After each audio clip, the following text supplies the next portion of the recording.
Bienvenidos a Encuentro Hoy. Mi nombre es Rolando Vilca Vegaso y en esta oportunidad nos acompaña Diego Macera Poli, director del Instituto Peruano de Economía y director del Banco Central de Reserva. Diego, bienvenido. Bueno, gracias por la invitación, Rolando. Encantado. Diego, la recesión económica que vive el país es, como señala el ministro de Economía Alex Contreras, un episodio temporal y perfectamente mitigable. Yo ahí tengo mis dudas sobre a qué cosa le estamos llamando recesión y si es un término que vale la pena, sobre el que vale la pena discutir mucho. En las últimas semanas se ha hecho pues esta historia respecto del uso oficial, ¿no? De parte del ministro de la palabra recesión, que no se había evitado antes. Yo más bien soy de la idea que no nos ayuda mucho fijarnos en que si el ministro dijo o no dijo recesión. O sea, sabemos exactamente lo mismo sobre los niveles de consumo, sobre los niveles de empleo, sobre los niveles de producción que sabíamos hace 2 semanas. O sea, el hecho de que se haya hablado de recesión no cambia nada de la historia. No la hacen ni mejor ni peor. Entonces, creo que más que hablar de recesión, creo que la recesión nos distrae de un buen diagnóstico. Creo que ese es el punto central. Y mi preocupación además es que, claro, que parte del diagnóstico venga, y la respuesta venga por incrementar un gasto fiscal, cuando en realidad sobre lo que se tiene que trabajar muchísimo más es sobre cómo reactivamos la confianza para volver a empujar inversiones. O sea, un shock de confianza para el sector Eso es por privado. lejos lo más importante, y más allá de las palabras, porque digamos, en los últimos meses sí ha habido, ¿no? Por lo menos de palabra, ¿no? De parte del ministro de Economía y Finanzas, de parte del mismo presidente del Consejo de Ministros, no decir, oye, queremos inversión privada, no traigamos, pero creo que más allá de la retórica sí se necesita acciones concretas, ¿no? Y esto pasa por destrabar algunos proyectos clave, ¿no? En inversión privada o en inversión pública, pasa por desmontar parte de lo que se hizo mal durante el gobierno anterior del señor Castillo, en temas de permisos, en temas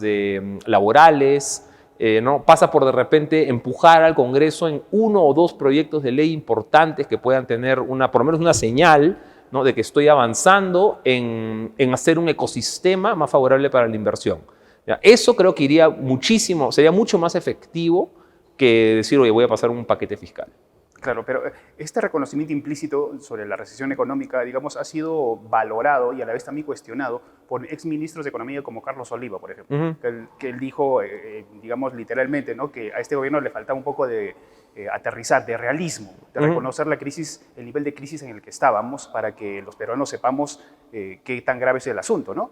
Porque, de hecho, si hablamos de recesión, eso implica que hay un no crecimiento o un crecimiento negativo, por lo menos paulatino, de los últimos 4, 5, 6 meses y que necesitas, como tú bien dices, una estrategia para retomar el crecimiento o equiparar la sostenibilidad económica y ver pues, los proyectos que de alguna forma incorporen la demanda laboral, por ejemplo, sí, que atenúen la pobreza y vayan atendiendo las necesidades de la población. Sí, el problema cuando nos fijamos en términos como recesión es que no están muy bien definidos. Entonces, claro, la definición más fácil, más inmediata, si quieres, es ver 2 trimestres consecutivos desestacionalizados, ¿no? O sea, inmediatamente, de caída de la producción, ¿no? Eso lo hemos tenido, eso check.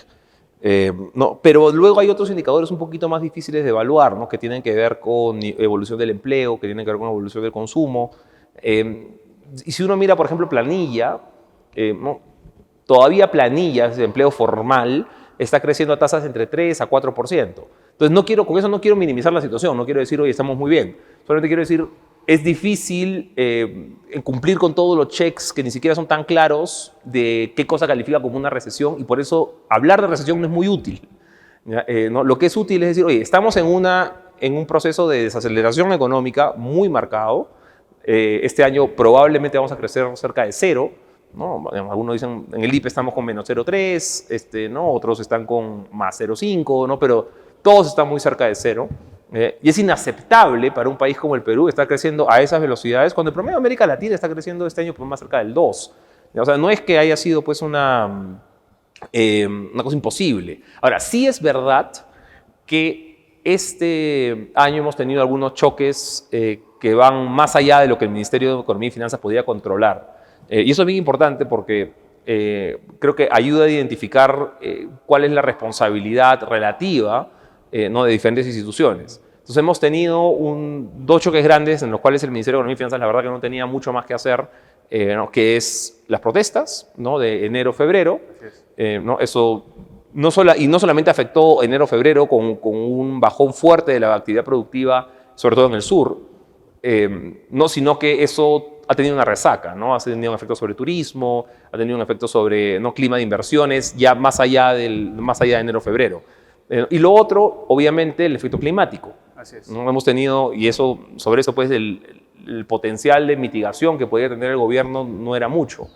Entonces, con esos dos factores han explicado una buena parte de la corrección a la baja del crecimiento de este año, pero no es todo. Y ahí creo que la parte más importante es, entonces, claro, ¿por qué hemos crecido menos este año? No tienes efecto de protestas, tienes el efecto climático, pero creo que quizá lo más importante o de lo más importante es que hemos tenido la confianza empresarial, la confianza de la actividad privada en general, de las familias, reducida durante mucho tiempo.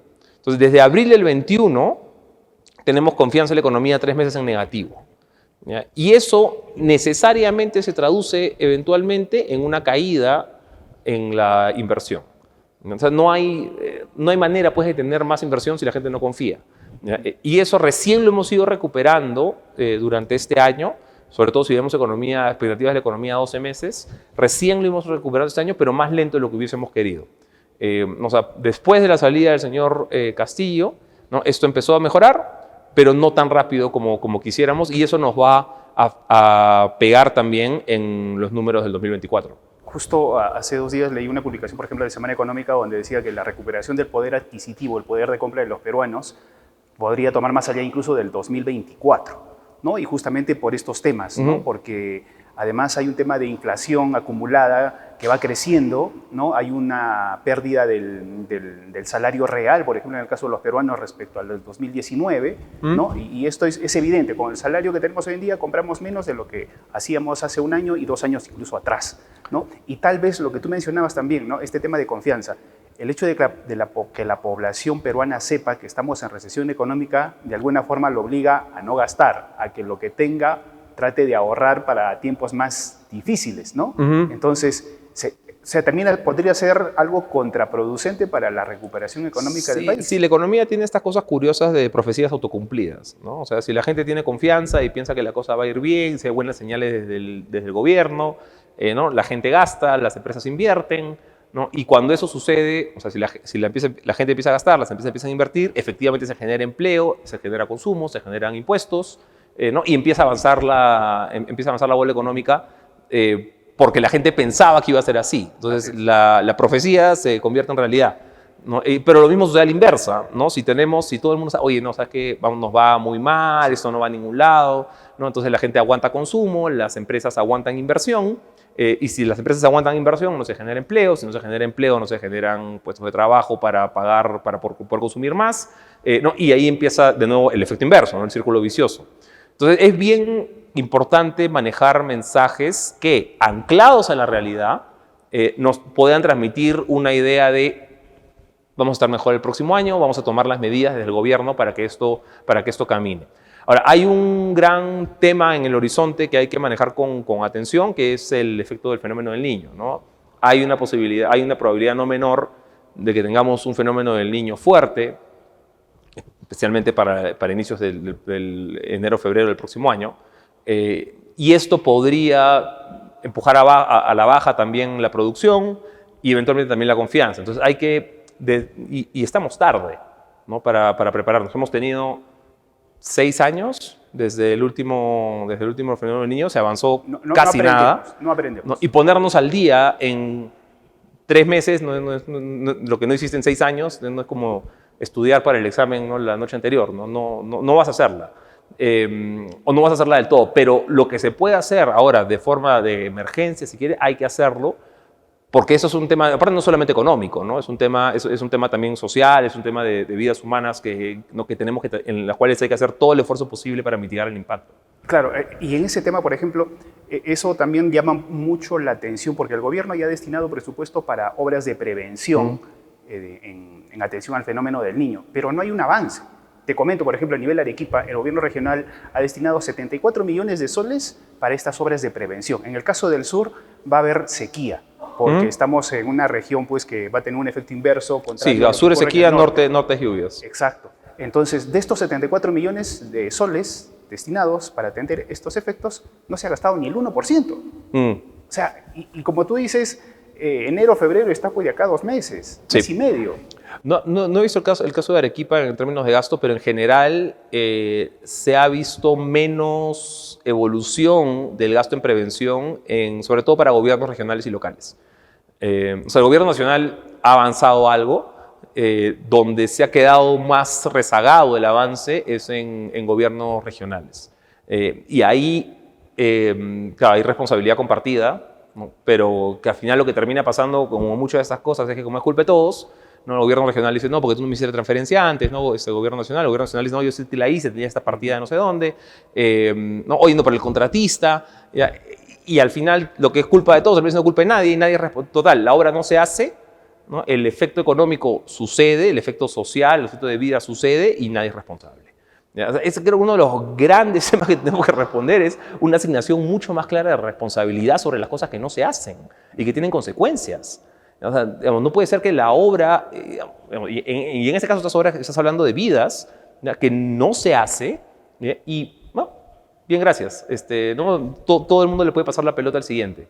Eso creo que es parte de un tema de diseño institucional mucho más grande, pero que sí, en algún momento tenemos que tomar las riendas del asunto y desde el Congreso de la República, desde las más altas instancias del Poder Ejecutivo, tratar de corregirlo. ¿Ya? Y asignar responsabilidades con presupuesto de forma muchísimo más clara para tener expedientes técnicos mejores preparados, ¿no? Y si no se ejecutan, saber exactamente por la responsabilidad de quién fue. Tú decías que se necesita recuperar la confianza en general de la población y del inversionista privado. El gobierno actual de Dina Boluarte y la gestión de Alex Contreras en el Ministerio de Economía y Finanzas apuntan a ese lado. Yo creo que Alex Alex Contreras está haciendo un trabajo adecuado dentro del Ministerio de Economía y Finanzas en general. ¿Ya? Creo que muchos de los mensajes que se dieron desde la presidencia, sobre todo al comienzo, no ayudaron mucho. No, creo que más allá del trabajo del Ministerio de Economía y Finanzas, es un tema de los mensajes desde más arriba y del equipo que tienes en el gabinete. O sea, no es solamente el Ministerio de Economía y Finanzas. El Ministerio de Economía y Finanzas solo no puede avanzar. Entonces necesitas ahí digamos, mayores señales de confianza concretas, ¿no? Desde ministerios claves, ¿no? Desde el Ministerio de Trabajo, ¿no? Desde el Ministerio de Energía y Minas, ¿no? El Ministerio de los que tienen gran infraestructura, ¿no? Transportes y vivienda. Entonces necesitas señales un poquito más claras desde ahí, ¿no? Con un equipo de trabajo bueno, orientado todos al mismo rumbo, porque hoy día la verdad que lo que se siente es que, o sea, si uno le pregunta a cualquiera, oye, ¿cuál es la prioridad del gobierno? ¿A dónde está poniendo sus balas? ¿No? Cuando llega el 2026, ¿cuál es el legado que nos va a dejar? La mayoría de gente va a decir, bueno, yo por lo menos no sé. No, o sea, creo que no sabemos a dónde vamos. No, ¿cuáles son las prioridades del gobierno? No, dame 2 o 3 prioridades del gobierno acá al 2026. No tengo ni idea. Y ahí no es que falten cosas. A ver, ningún gobierno te va a arreglar la situación, ni ningún congreso en 3 años tampoco, ni en 5. Pero te puede dejar encaminado 2 o 3 reformas grandes, te puede dejar encaminados pues, unos cuantos proyectos fuertes, ¿no? Y que la ciudadanía sepa, oye, sobre estos los voy a medir, ¿no? Sobre esos 2 o 3 cosas vamos a medirla, ¿no? Y cuando llegues al 2026 tienes que haber completado esas 2 o 3 cosas. Entonces, un paralelo un poco injusto, pero por ejemplo, durante el gobierno del presidente Sagasti, que era un gobierno de transición, era mucho más corto, no es estrictamente comparable, pero ahí fue claro en decir, mira, yo en este periodo voy a dejar encaminada la vacunación y las elecciones. ¿Ya? O sea, esas son las 2 cosas centrales. Obviamente el Estado va a seguir avanzando, no es que me voy a desentender de lo demás, pero estos son mis 2 puntos centrales. Entonces, claro, de nuevo, no es estrictamente comparable por los horizontes temporales, pero la idea se mantiene, ¿no? Que tenemos que tener algunas prioridades claras de hacia dónde va el gobierno y que hacia ahí puedan apuntar las balas y que se orqueste la sinfónica de ministros alrededor de esos proyectos que ellos mismos decidan. Y eso todavía no lo hemos visto. Claro, estamos casi a 40 días de que Dina Boluarte cumpla un año ya de gobierno y no hay nada que destacar por lo que tú evidencias. Yo creo que, más que nada destacar, creo que no hay una ruta clara de hacia dónde estamos yendo con ministros que puedan cada uno pues, tomar un liderazgo especial en sectores clave, ¿no? Eso todavía no está ahí. Un aspecto importante para recuperar la economía es un shock de inversiones y principalmente el sector de inversiones del sector privado. En Arequipa, ¿no? Tenemos Tía María paralizado. De hecho, el gobierno ha reconocido que al menos en este periodo no va. Tenemos el proyecto Majes-Iguas 2 entrampado y es previsible que lleguemos tal vez a un escenario de un arbitraje internacional, lo cual podría paralizar 2 años más en el mejor de los casos. Tenemos un proyecto Safranal que, si todo va bien, podría salir a partir de fines del 2024, inicios del 2025. Y Pampa de Pongo, que como que quedó en stand-by, por así decirlo, porque inicialmente era de hierro, luego dijeron que iban a reformular para ver si extraían otro mineral, necesitaban un puerto, había un problema del agua. O sea, tenemos los grandes proyectos que de alguna forma podrían ayudar a despegar la economía de Arequipa en stand-by o no sé, pues en la congeladora. Arequipa tiene en realidad una posición envidiable en términos de cartera de proyectos diversificada. Creo que son muy pocas regiones, en realidad podría ser la única, que tiene una cantidad de proyectos tan interesante en sectores tan diferentes y no lo aprovecha. Creo que ahí mucho ha pasado. Nosotros justo ahora vamos a presentar el INCORE, ¿no? El Índice de Competitividad Regional, en el que Arequipa, mira, destaca, nosotros son 6 pilares, ¿no? Que medimos en el Instituto Peruano de Economía para evaluar la competitividad, ¿no? Y de esos destacan 5, ¿ya? O sea, en el que se queda, ¿no? Educación, infraestructura, salud, entorno económico, laboral, y en el que se queda, mira, en el que se queda es en institucionalidad. ¿Ya? En institucionalidad, Arequipa no destaca. ¿Ya? En el resto es de las mejores regiones del Perú. Obviamente que hay muchas brechas, ¿no? O sea, en todos esos hay muchas brechas. No quiero decir que estamos en el mejor de los mundos, pero en donde más trabas ha habido es en institucionalidad, que se traduce en capacidad de ejecución del gobierno regional, confianza hacia las autoridades subnacionales, y que son muchos de esos, conflictividad, ¿no? Que son muchos de estos temas lo que terminan entrampando al final las posibilidades de desarrollo de esta cartera de proyectos de inversión.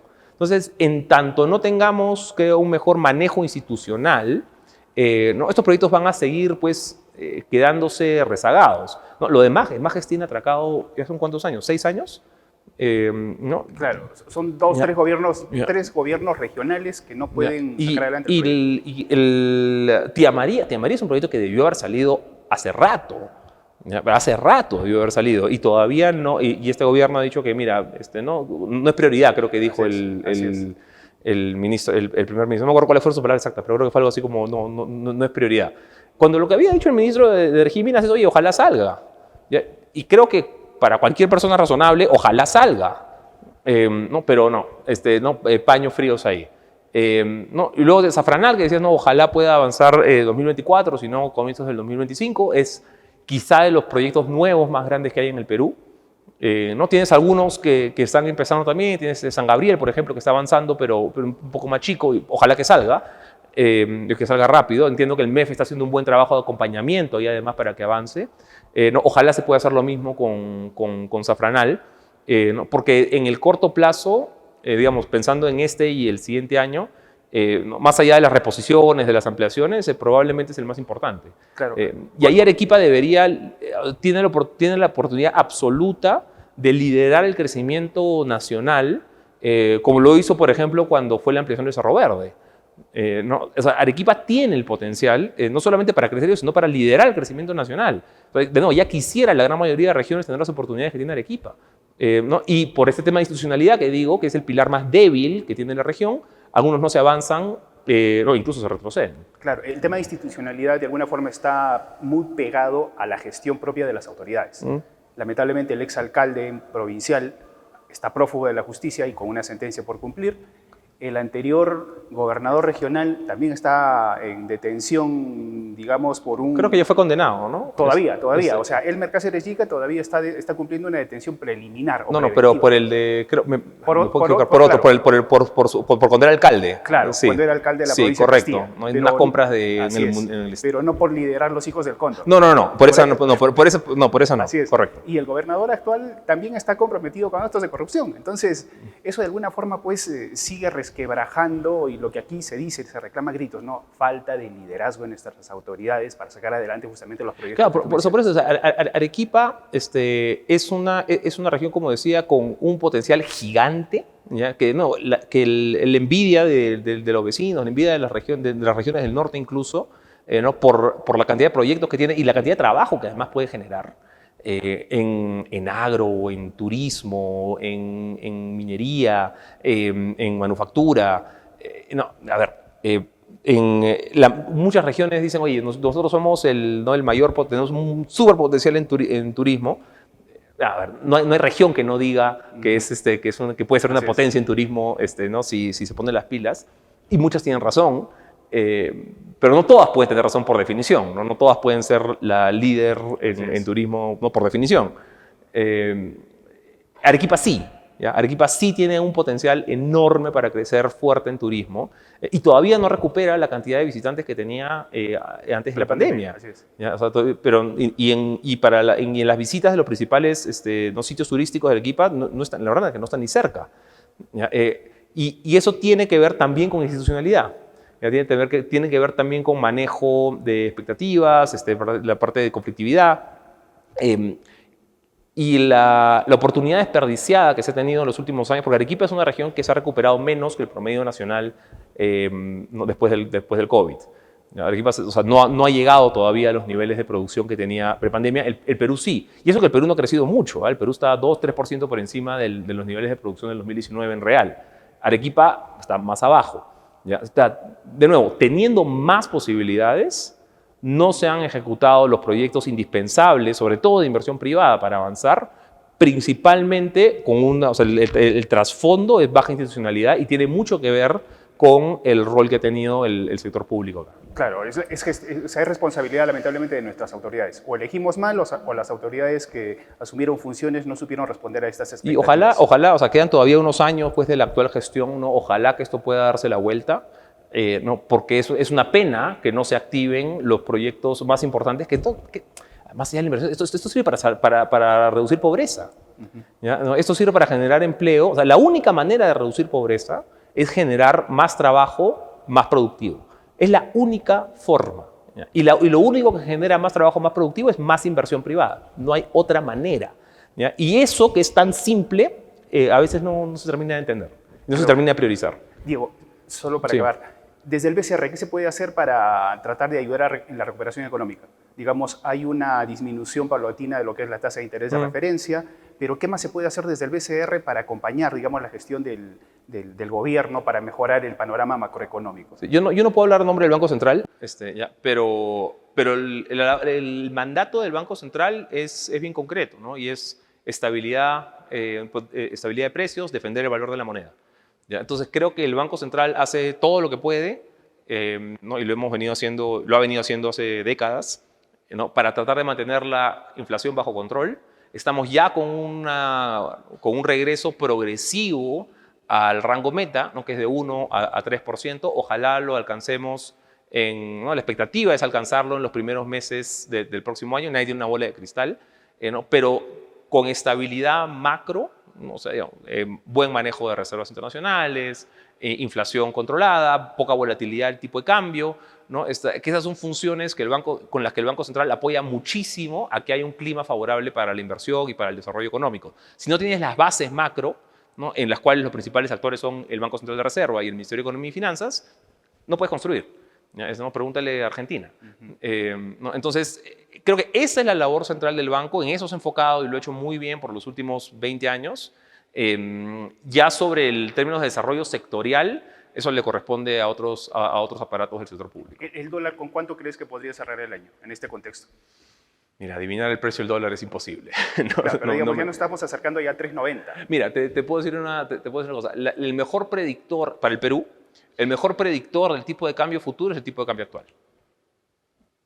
Es decir, nos conviene mantenerlo como ¿Ya? está. O sea, conviene no apostar a favor ni en contra del dólar. Es una variable imposible de... Es como tratar de adivinar la bolsa de valores. No se puede. Lo que puedes... y ahí el mejor consejo es asumir dentro de lo razonable, ¿no?, que la volatilidad se va a mantener. La volatilidad del tipo de cambio siempre, históricamente en el Perú ha sido baja. Claro, aquí en el Perú el tipo de cambio se deprecia pues 3%, 4% y es portada en todos los periódicos. ¿No? Pero, a ver, recordemos, somos una economía bastante chica a nivel internacional, somos una economía abierta, somos una economía que no fija el tipo de cambio. ¿No? Cierto nivel de volatilidad es absolutamente normal. Y aquí más bien tenemos un nivel de volatilidad, o sea, de fluctuaciones en el tipo de cambio, de cambios en el precio, que son bastante menores comparado con lo que tiene el resto de la región. Entonces, en resumen, el mejor predictor es el tipo de cambio actual. No conviene apostar ni para un lado ni para el otro, ni a favor ni en contra. Diego, gracias por acompañarnos en esta entrevista y muchas gracias por tu análisis y saber incluso el escenario para el cual deberíamos estar preparados, incluso desde los arequipeños, ¿no? Saber que la responsabilidad de nuestras autoridades está, o de ellos depende justamente sacar estos Sí, pero fíjate que hay que la principal limitación en términos de competitividad de Arequipa es institucional, o sea, que se traduce en tratar de ponernos de acuerdo entre nosotros mismos. ¿Ya? De nuevo, ya quisiera el resto de regiones que ese sea su problema. ¿Ya? ¿No? Aquí el problema central es cómo nos ordenamos nosotros mismos. Claro, y si las autoridades no tienen esa prioridad, que la población de alguna forma presione, ¿no? Para lograr pero ese acuerdo común. Y es un buen punto, o sea, no es solamente las autoridades. ¿No? Las autoridades tienen una responsabilidad que es innegable, pero aquí hay o sea, la institucionalidad no es solamente pública, ¿no? La institucionalidad es ¿no?, las universidades, los gremios profesionales, los gremios empresariales, la prensa, ¿no? Hay una responsabilidad acá de tratar de presionar para que esto, no, porque, insisto, en realidad es ponernos de acuerdo en cómo nos gobernamos. ¿Ya? Y que esa sea la falla central, pues claro, para las personas sobre todo que están en situación de vulnerabilidad o pobreza es imperdonable. Bien, gracias, Diego. Con nosotros estuvo Diego Macera Poli, director del Instituto Peruano de Economía y director del Banco Central de Reserva. Nosotros volvemos la siguiente semana con otra edición de Encuentro Hoy.